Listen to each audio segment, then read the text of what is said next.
Welcome to the T. Allen Haynes Radio Show. Conversations with elite business leaders from around the world. And now, here is your host, T. Allen Haynes. Welcome back to the show. We've got a great guest for you today. Megha Jain is a senior at Granada Hills Charter High School in Los Angeles, California. She's an inventor, an avid public speaker, and the founder of the Science Fair and STEM Expo at her school. In her spare time, she enjoys reading The Economist and playing the violin. In college, she hopes to pursue environmental engineering and computer science in order to study the interaction between artificial intelligence and energy sustainability. Welcome to the show, Megha. Hi, thank you so much for having me. I'm so excited. Yes, we're excited to have you as well, and excited for you to share what you're doing with the audience. So let's get right into it. Tell us a little bit about your business and the types of things that the types of people that you're helping. Right. So I live in Los Angeles, California, and this is a city that has unfortunately been affected by a drought for the past decade. So the problem I'm trying to target is the drought and water conservation in particular. My device, it's called Switch It, is something that you can install in old 1.6 gallon per flush toilet tanks, and it converts them into dual mode with just less than 1/5 of the cost and without all the hassle it takes to throw out your old toilet tank and replace it. So this is mainly targeted at Californian residents for now and people throughout the world who want to conserve water in their homes. Very cool. So did you just wake up one morning and decide you wanted to do this? Well, not exactly. It was a process of about 4 years. I started doing this in 8th grade, and now I'm a senior in high school. So it took quite a while. My family, we actually take an annual road trip to San Francisco, and it's about 6 to 8 hours, so I usually just stare out of the window, admiring the beautiful Central Californian landscape. But in 2015, the landscape was not what it usually was. It was extremely parched, and that really, really bothered me. Being a Californian resident, that's just not the state I knew, and I couldn't watch the beautiful landscape just wither away as I stood on the sidelines. So I knew that it was time to take action and step into the water conservation game. Well, that's very inspirational, getting to that point. Thank you. Along the way, has there been someone that's inspired you? Yeah, I've been really lucky. There's been quite a few people who have inspired me, but I'd say my two biggest inspirations are my parents, because they're entirely new, just like me, to this entrepreneurship and innovation arena. And even though I'm not able to get a lot of advice and guidance from them directly, they do everything in their power to help me find people who can, encourage me and put me in the right direction. So I really appreciate them, and they really are an inspiration to me for jumping into the unknown right alongside me. Awesome. Thanks for sharing that with us. And that brings us to, what about a book? I'm sure you read a lot, but is there one book that stands out that's inspired you? Yeah, for sure. There's actually this book called Hit Refresh by Satya Nadella, who's the CEO of Microsoft. And he had a lot of struggles growing up, and he describes them in that book. And he also centers on how his central passion allowed him to overcome all those things, and he worked hard to get where he was in life. That inspires me as a 17-year-old. It makes me think that if I just focus on what really matters to me, I can get somewhere in life too. Awesome.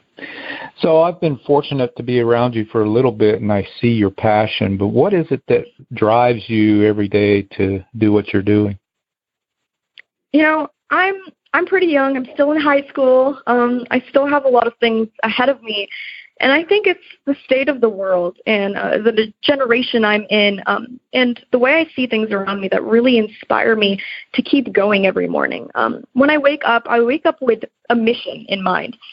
I'm from this generation that's unfortunately been seeing so many problems in the world, and water conservation, typically droughts, is a big part of that, because with droughts, there's so many cities in the world right now that are approaching day zero, and that's really alarming. And our generation, we want to do something about this. We're sick and tired of the fact that our world is stuck in this state, and we think we can really help people. So coming from that mindset, I wake up every morning telling myself that I can do something with what I have and that I want to leave my mark on the world. What are you finding to be the biggest misconception about water conservation? So after doing a lot of research, I'd have to say the biggest misconception is where we can conserve water. So back in 2015, when I started this project, I was seeing a lot of ads on TV about how Californians could be conserving water. And all of them talked about replacing your shower head, your washing machine, your kitchen appliances, but none of them was really touching on this one appliance that we all take for granted, and that's our toilet tanks. You know, toilet tanks usually use up 1.6 gallons every flush cycle, and not all of that is actually necessary. Usually we only really need 0.8 to 1.2 gallons for liquid waste. So after doing more research about that, I started advocating for people replacing their toilet tanks and discovered that that's a really costly solution. So I tried to come up with a better way of doing that. Excellent. So maybe the listeners thinking about, how they can help with this, maybe personally change some things in water conservation, but what would be the most common obstacle preventing them from doing that? Yeah, so I think the most common obstacle would unfortunately have to be cost. The average person does not want to spend $150 to $500 replacing their old toilet tank, having someone come into their house and, install it, and then throwing out their old toilets. That's just something that people don't want to do, and the hassle involved with it is just too much as well. So that's the issue that I'm trying to tackle here. Can you share with us your process and how this works? Describes how it actually conserves water? Right. So this is basically a really small device that actually has an open-close mechanism. So that's the switch part of it that it's named after. And then it also has a one-way valve.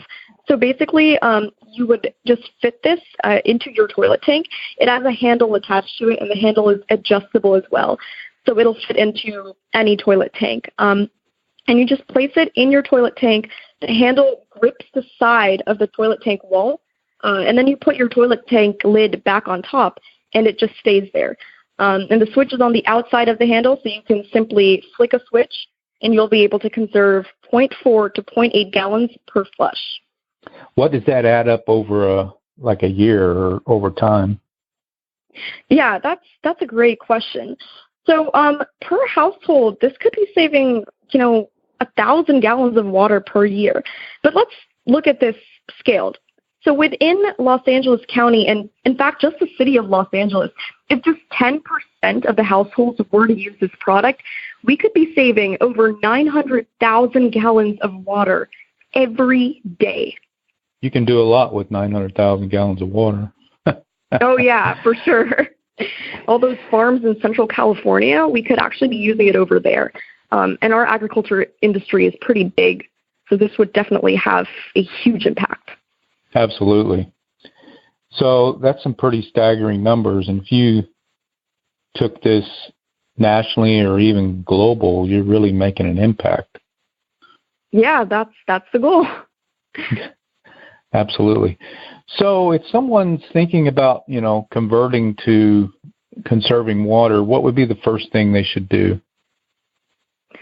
I think the first thing you should do is analyze most of your appliances and see if there are any leaks. Because a lot of people don't realize that a lot of their appliances that they're using are old and leaky, and that there's unnecessary water being wasted. And then once you've done that analysis, make a wise decision about which appliances you want to replace, and then look into options such as Switch It that are really cheap and efficient. So you'll be saving both water and money. So your plan is to take this globally. What's your plan for that? Right. So my product is currently still in the pre-manufacturing phase. I'm trying to get investors, and the next step would be starting a Kickstarter campaign.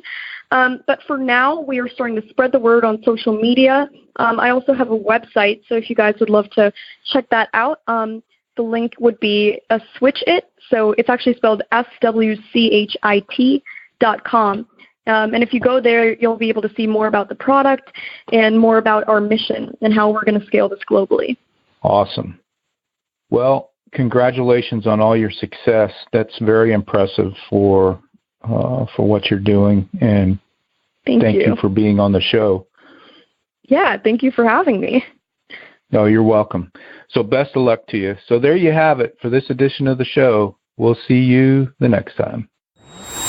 Thanks for listening to the T. Allen Haynes Radio Show with T. Allen Haynes. Conversations with elite business leaders from around the world. We will see you next time on the T. Allen Haynes Radio Show.